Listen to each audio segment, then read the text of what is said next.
entzuleok! Belarriak prest? Hasiko da bidaia. Hau da, hau podcasta. Ezkidetza eta askatasuna uinetan zabaltzen dituen ahotsa.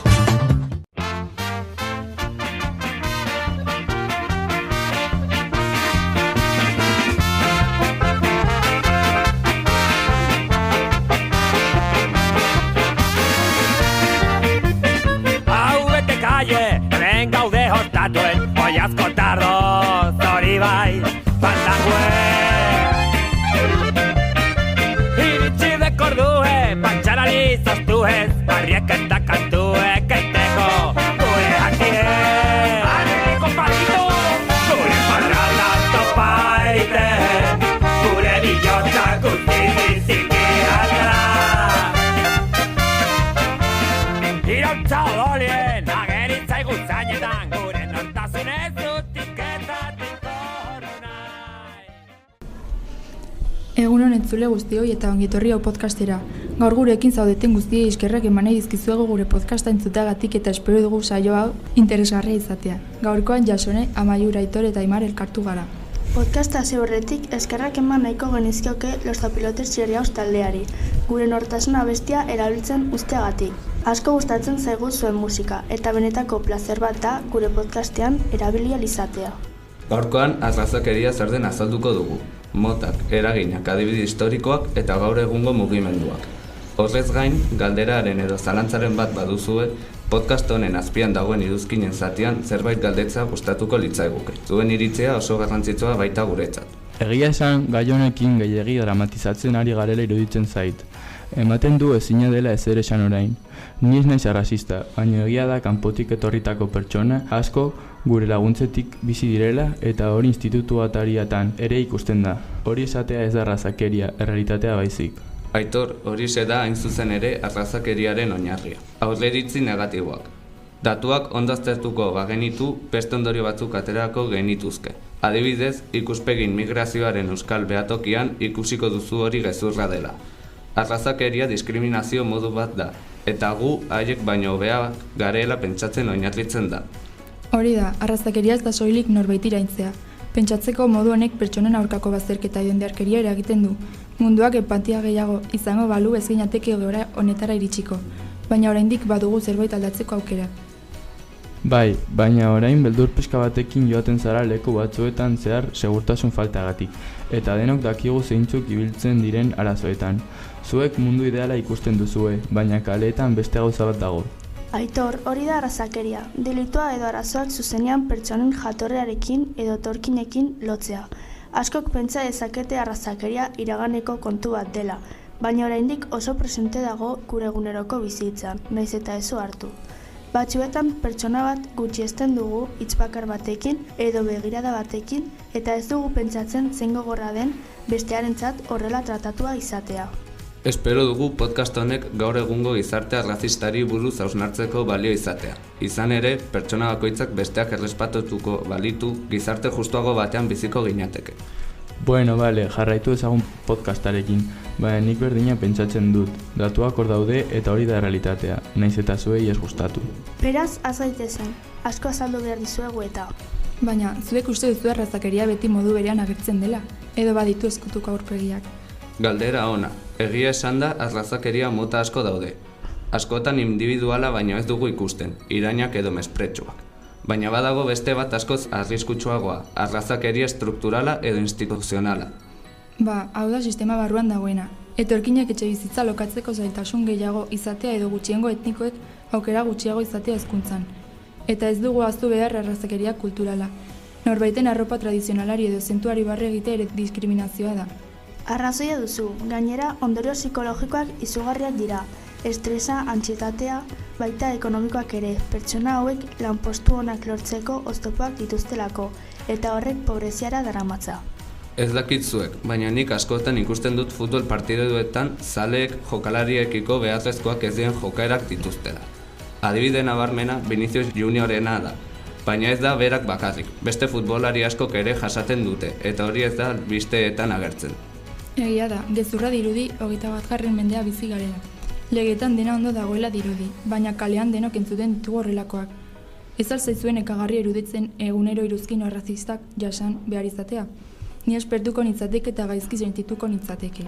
Niri nekagarria egiten zaidana politikoki zuzena izan beharra da. Futbolean jokatzea betidanik egin da, jokoaren parte da.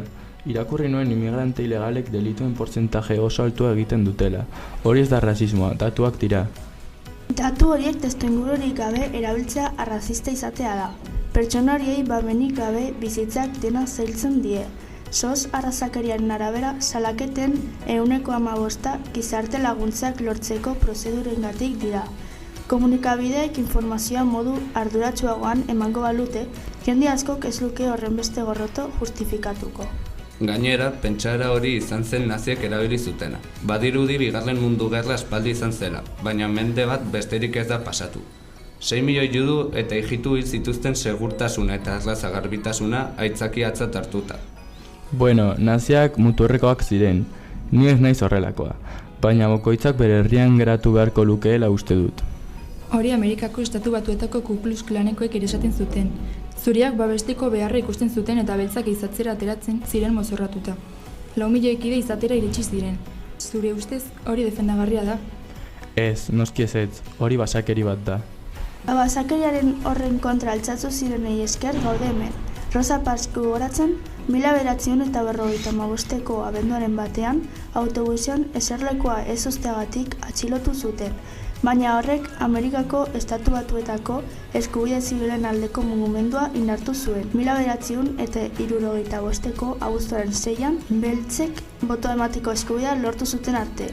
Gaur egun Black Lives Matter mugimenduak borroka horrekin jarraitzen du, poliziaren indarkeria eta arrazakeria sistematikoa salatzeko.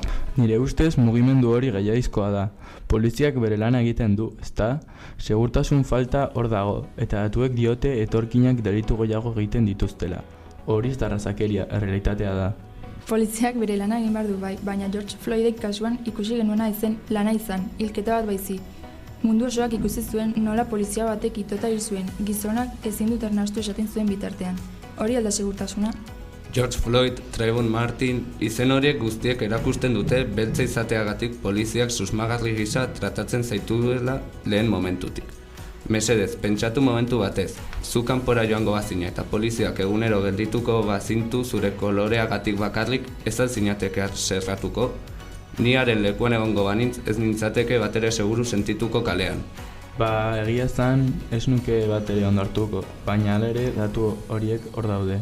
Datuak hor daude, baina Gipuzkoako SOS arrazakerien arabera, arazoa asko sakonagoa da. Ikastetxeetan ikasleen 25% erasoak jasan dituztela diote. Ikastetxeetan hezkuntza antiarrazista gehiago landuko balitz, gazteek pentsamendu kritikoagoa garatuko lukete. Lehen aipatutako adibide horiek guztiak, Amaia Uribe kazetariak irakurri dugun iritzi artikulu batean defendatzen duen tesiarekin bat datoz. Arraza anistasuna aberastasuna den arren, arrazakeriak gizarte moduan porrot egin dugula. Hego Afrikan ere apartheid garaian esaten zuten zuriak seguruago egongo zirela beltzak berizita egongo baziren. Nelson Mandelak bizitza osoa eman zuen kartzelan ideia horren kontra borrokatzen.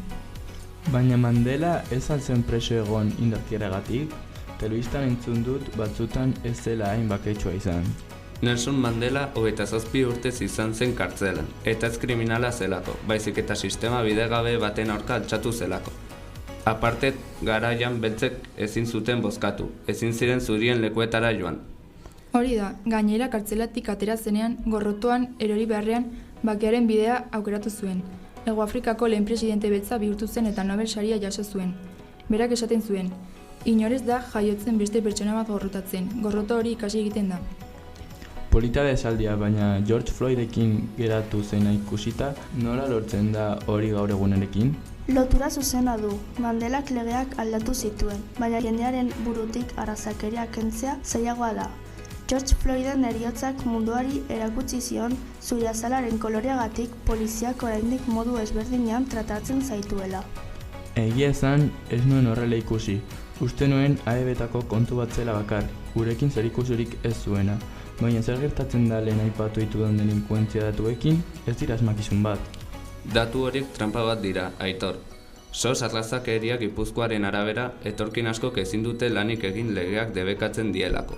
Paperik ez badute ezin dute bizitzen normal bat egin. Horrek bazterkeriara bultzatzen du, ez beraien jatorriagatik, sistemak bideak ixten dielako baizik. Begiratu gure ingurura. Berriagunkarian argitaratu zenez, ikasleen 25%ek eraso arrazistak jasan dituzte noizbait. Horrek esan nahi du gure ikastetxeetan, gure lagunartean egunero gertatzen den zerbait dela, nahiz eta gu ez garen konturatu. Tira, agian arrazoia duzue. Ez nuen uste arazoa hain hurbil zegoenik, gure gilakideei gertatzen zaien zerbait denik. Konturatu naiz askotan telebistako mezuak errepikatzen ditudala, azpian zegoen sufrimendu hori ikusi gabe. Lehenago gai honi buruz serio hausnartu banu, agian ez nuke hainbeste aurreiritzi izango. Mandelak zioen bezala, inorez da jaiotzen beste pertsona bat gorrotatzen. Gorroto hori ikasi egiten bada, maitasuna ere ikasi daitekela sinistu behar dugu. Empatia gehiago izango bagenu elkaro beto ulertuko genuke. Horixe da, arrazakeria ez da zerutik eroritako zerbait, guk geuk sortu dugun arazo bat baizik. Podcast honetan hitz eginez konturatu gara denon artean aldatu dezakegula, aurreiritzi horiek apurtzen hasten bagara. Eskerrik asko Aitor zure iritzia aldatzeko prest agertzeagatik. Horretarako daude gure elkarrizketak, hausnartzeko. Gaurko saioa hemen utziko dugu. Ez da bai da sutsua, baina oso polita izan dugu. Mila esker entzule guztioi. Hurrengo arte, agur eta ongi izan denoi.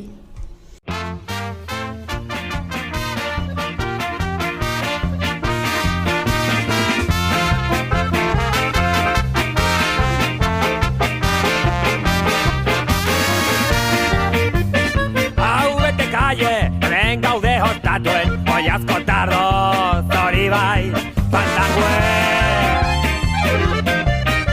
Iritsi dekordue, pantxarari zaztuez, barriek eta kantuek eiteko, gure hatire. Areko palitu, gure parralda topaite, gure bilotak utiziziki aldera.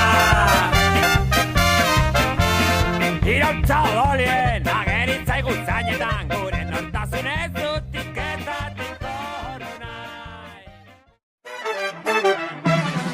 Mila esker gurekin egotagatik, jarraitu ideiak zabaltzen, jarraitu askatasuna eraikitzen. Hau izan da, hau podcasta gaurkoz, baina hurrengora arte.